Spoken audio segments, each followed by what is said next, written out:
जय हिंद दोस्तों। चलिए आज हम लोग देखते हैं पॉलिटी से संबंधित यानी कि भारतीय संविधान से संबंधित कुछ महत्वपूर्ण क्वेश्चन जो बार बार परीक्षाओं में पूछे गए हैं। तो चलिए स्टार्ट करते हैं। किसके वेतन पर आयकर नहीं लगता है? तो ए ऑप्शन है राज्यपाल, बी ऑप्शन है राष्ट्रपति, सी ऑप्शन है सभापति, डी ऑप्शन है प्रधानमंत्री। तो इसका सही आंसर है ऑप्शन नंबर बी, राष्ट्रपति। राष्ट्रपति के वेतन पर आयकर यानी कि टैक्स नहीं लगता है। अगला क्वेश्चन, बांग्लादेश का राष्ट्रीय गीत किसने लिखा है? तो ए ऑप्शन है लाला लाजपत राय, बी ऑप्शन है बिपिन चंद्र चट्टोपाध्याय, सी ऑप्शन है मदर टेरेसा, डी ऑप्शन है रविंद्रनाथ टैगोर। तो इसका सही आंसर है option number D, Rabindranath Tagore द्वारा बांग्लादेश का राष्ट्रीय गीत लिखा गया है। अगला क्वेश्चन, राज्यसभा के सदस्य किसके द्वारा चुने जाते हैं? तो ए ऑप्शन है विधानसभा के निर्वाचित सदस्यों, बी ऑप्शन है संसद के सदस्यों द्वारा, सी ऑप्शन है लोकसभा के सदस्यों द्वारा, डी ऑप्शन है इनमें से कोई नहीं। तो इसका सही आंसर है ऑप्शन नंबर ए, विधानसभा के निर्वाचित सदस्यों द्वारा राज्यसभा के सदस्य चुने जाते हैं। अगला क्वेश्चन, लोकसभा के सदस्य अपने पद पर कितनी अवधि तक रह सकते हैं? तो ए ऑप्शन है 10 वर्ष तक, बी ऑप्शन है 5 वर्ष तक, सी ऑप्शन है 6 वर्ष तक, डी ऑप्शन है 3 वर्ष तक। तो इसका सही आंसर है ऑप्शन नंबर बी, 5 वर्ष तक। 5 वर्ष तक लोकसभा के सदस्य अपने पद पर रह सकते हैं। अगला क्वेश्चन, लोकसभा के चुनाव के लिए अर्हता प्राप्त करने के लिए न्यूनतम उम्र कितनी होनी चाहिए? तो ए ऑप्शन है 30 वर्ष, बी ऑप्शन है 25 वर्ष, सी ऑप्शन है 18 वर्ष और डी ऑप्शन है 21 वर्ष। तो इसका सही आंसर है ऑप्शन नंबर बी, 25 वर्ष। 25 वर्ष यानी कि लोकसभा के चुनाव के लिए न्यूनतम उम्र 25 वर्ष होनी चाहिए। अगला क्वेश्चन, एक मुख्यमंत्री का पद किसके समान होता है? तो ए ऑप्शन है प्रधानमंत्री के समान, बी ऑप्शन है राष्ट्रपति के समान, सी ऑप्शन है नागरिक के समान और डी ऑप्शन है इनमें से कोई नहीं। तो इसका सही आंसर है ऑप्शन नंबर ए, प्रधानमंत्री के समान। प्रधानमंत्री के समान एक मुख्यमंत्री का पद होता है। अगला क्वेश्चन, राज्यसभा के सदस्यों के पद के लिए कब तक निर्वाचित किया जाता है? कब तक के लिए निर्वाचित किया जाता है? तो ए ऑप्शन है 5 साल, बी ऑप्शन है 2 साल, सी ऑप्शन है 3 साल, डी ऑप्शन है 6 साल। तो इसका सही आंसर है ऑप्शन नंबर डी, 6 साल के लिए राज्यसभा के सदस्य निर्वाचित किए जाते हैं। अगला क्वेश्चन, लोकसभा स्थगित करने की शक्ति किसके साथ टिकी हुई है? तो ए आंसर है, ए ऑप्शन है संसद, बी ऑप्शन है मेंबर, सी ऑप्शन है अध्यक्ष, डी ऑप्शन है इनमें से कोई नहीं। तो इसका सही आंसर है ऑप्शन नंबर सी, अध्यक्ष। अध्यक्ष द्वारा लोकसभा स्थगित करने की शक्ति उनके पास टिकी होती है। अगला क्वेश्चन, लोकसभा के सदस्य किसके द्वारा चुने जाते हैं? तो ए ऑप्शन है लोकसभा द्वारा, बी ऑप्शन है संसद द्वारा, सी ऑप्शन है राज्यसभा द्वारा, डी ऑप्शन है आम जनता द्वारा। तो इसका सही आंसर है ऑप्शन नंबर डी, यानी कि आम जनता द्वारा लोकसभा के सदस्य चुने जाते हैं। अगला क्वेश्चन, संसद के सदस्यों सदन में खुद को व्यक्त किस भाषा में कर सकते हैं? तो ए ऑप्शन है अंग्रेजी, हिंदी या मातृभाषा, बी ऑप्शन है हिंदी, संस्कृत या लोक भाषा, सी ऑप्शन है अंग्रेजी, संस्कृत या राष्ट्रभाषा, डी ऑप्शन है इनमें से कोई नहीं। तो इसका सही आंसर है ऑप्शन नंबर ए, अंग्रेजी, हिंदी या मातृभाषा में ही संसद के सदस्य सदन में कुछ बोल सकते हैं। अगला क्वेश्चन, एक राजनीतिक दल के रूप में मुस्लिम लीग कब स्थापित किया गया था? ए ऑप्शन है 1906 में, बी ऑप्शन है 1902 में, सी ऑप्शन है 1900 में और डी ऑप्शन है 1896 में। तो इसका सही आंसर है ऑप्शन नंबर ए, 1906 में एक राजनीतिक दल के रूप में मुस्लिम लीग की स्थापना की गई थी। अगला क्वेश्चन, राज्य लोक सेवा आयोग के सदस्य किसके द्वारा नियुक्त किए जाते हैं? तो ए ऑप्शन है लोकसभा, बी ऑप्शन है राज्यसभा, सी ऑप्शन है राज्यपाल, डी ऑप्शन है आम जनता पार्टी द्वारा।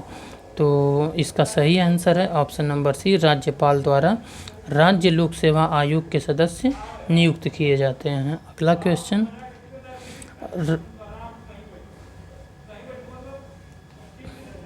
मूलभूत अधिकार कितने हैं? मूलभूत अधिकार कितने हैं?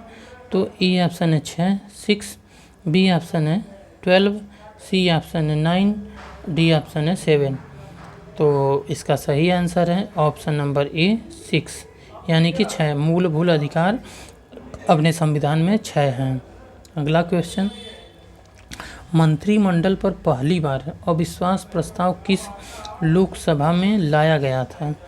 तो इसका इसका ऑप्शन ए है तीसरी बार, बी ऑप्शन है दूसरी बार, सी ऑप्शन है पांचवी बार, डी ऑप्शन है चौथी बार। तो इसका सही आंसर है ऑप्शन नंबर ए, यानी कि तीसरी बार मंत्रिमंडल पर पहली बार अविश्वास प्रस्ताव लोकसभा में लाया गया था। अगला क्वेश्चन, मतदान करने की न्यूनतम आयु किस प्रधानमंत्री के कार्यकाल में सबसे पहले घटाई गई थी? तो ए ऑप्शन है हुकुम सिंह, बी ऑप्शन है इंदिरा गांधी, सी ऑप्शन है राजीव गांधी, डी ऑप्शन है विश्वनाथ प्रताप सिंह। तो इसका सही आंसर है option number C, Rajiv Gandhi के कार्यकाल में, प्रधानमंत्री के कार्यकाल में सबसे पहले मतदान करने की न्यूनतम आयु घटाई गई थी। अगला क्वेश्चन, किसी राष्ट्रपति ने पहली बार किस वर्ष लोकसभा चुनाव के दौरान मतदान किया था? किसी राष्ट्रपति ने पहली बार, कौन सा राष्ट्रपति था जो पहली बार किसी लोकसभा चुनाव के दौरान मतदान किया था? तो ए ऑप्शन है 1998 में, बी ऑप्शन है 1967 में, सी ऑप्शन है 1977 में, डी ऑप्शन है 1996 में। तो इसका सही आंसर है ऑप्शन नंबर ए, 1998 में कोई राष्ट्रपति था जो पहली बार लोकसभा चुनाव के दौरान मतदान किया था।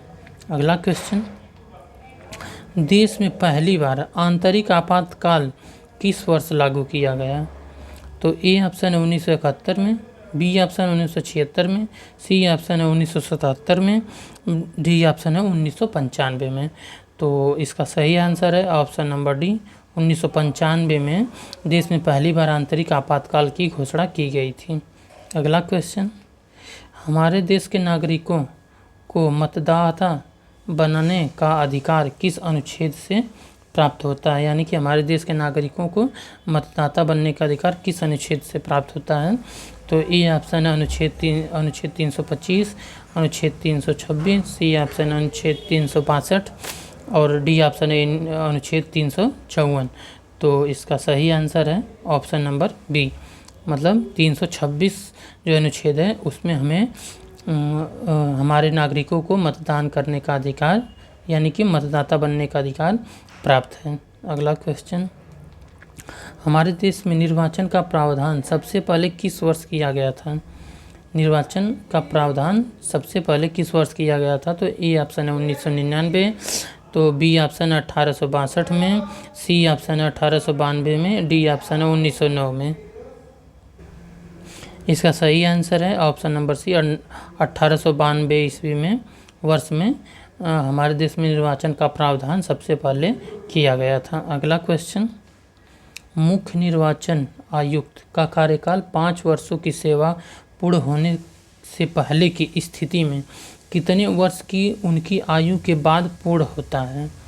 यानी कि मुख्य निर्वाचन आयुक्त का कार्यकाल 5 वर्षों की सेवा पूर्ण हो जाने पर पहले की स्थिति में कितने वर्ष की उनकी आयु के बाद वो पूर्ण हो जाएगा, मतलब वो कितने वर्ष के रहेंगे तो पूर्ण हो जाएगा।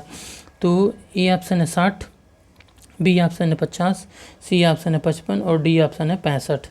तो इसका सही आंसर है ऑप्शन नंबर डी, 65 वर्ष की उम्र में ही उनका स्थिति कार्यकाल पूर्ण हो जाएगा मुख्य निर्वाचन आयुक्त का। अगला क्वेश्चन, केंद्रीय मंत्रिमंडल की अनुशंसा पर निर्वाचन आयुक्त तथा मुख्य निर्वाचन आयुक्त की नियुक्ति कौन करता है? यानी कि केंद्रीय मंत्रिमंडल की अनुशंसा पर निर्वाचन आयुक्त तथा मुख्य निर्वाचन आयुक्त की नियुक्ति कौन करता है? तो ए ऑप्शन है मुख्य न्यायाधीश, बी ऑप्शन है राष्ट्रपति, सी ऑप्शन है प्रधानमंत्री और डी ऑप्शन है लोकसभा अध्यक्ष। तो इसका सही आंसर है ऑप्शन नंबर बी, राष्ट्रपति द्वारा इनकी नियुक्ति की जाती है। यानी कि केंद्रीय मंत्रिमंडल की अनुशंसा पर निर्वाचन आयुक्त तथा मुख्य निर्वाचन आयुक्त की नियुक्ति राष्ट्रपति करता है। अगला क्वेश्चन, निर्वाचन आयोग ने किस वर्ष से कार्य करना शुरू किया था? निर्वाचन आयोग किस वर्ष से कार्य करना शुरू कर दिया था? यानी कि 1952 में, बी ऑप्शन है 1950 में, सी ऑप्शन है 1955 में, डी ऑप्शन है 1948 में। तो इसका सही आंसर है ऑप्शन नंबर बी, 1950 में। सन 1950 में निर्वाचन आयोग ने अपना कार्य करना शुरू कर दिया था। अगला क्वेश्चन, अब तक किस मुख्य निर्वाचन आयुक्त का कार्यकाल सबसे लंबा रहा है? यानी कि A K V. K Sundaram, B option है S P. Sen Verma, C option है सुकुमार सेन, डी ऑप्शन है हुकुम सिंह। तो इसका सही आंसर है ऑप्शन नंबर सी, सुकुमार सेन। अब तक मुख्य निर्वाचन आयुक्त का कार्यकाल सबसे लंबा रहा सुकुमार सेन जी का। अगला क्वेश्चन, लोकसभा चुनाव की पूरी रिपोर्ट मुख्य निर्वाचन आयुक्त किसे सौंपती है? यानी कि लोकसभा चुनाव की पूरी रिपोर्ट मुख्य निर्वाचन आयुक्त किसे सौंपती है? तो ए ऑप्शन है मुख्य न्यायाधीश, ए ऑप्शन, बी ऑप्शन राष्ट्रपति, सी ऑप्शन प्रधानमंत्री, डी ऑप्शन लोकसभा अध्यक्ष। तो इसका सही आंसर है ऑप्शन नंबर बी, राष्ट्रपति। राष्ट्रपति द्वारा लोकसभा चुनाव की पूरी रिपोर्ट मुख्य निर्वाचन आयुक्त को सौंपती है। तो दोस्तों, चैनल पर अगर नए हैं तो चैनल को सब्सक्राइब, लाइक, शेयर करिएगा। धन्यवाद।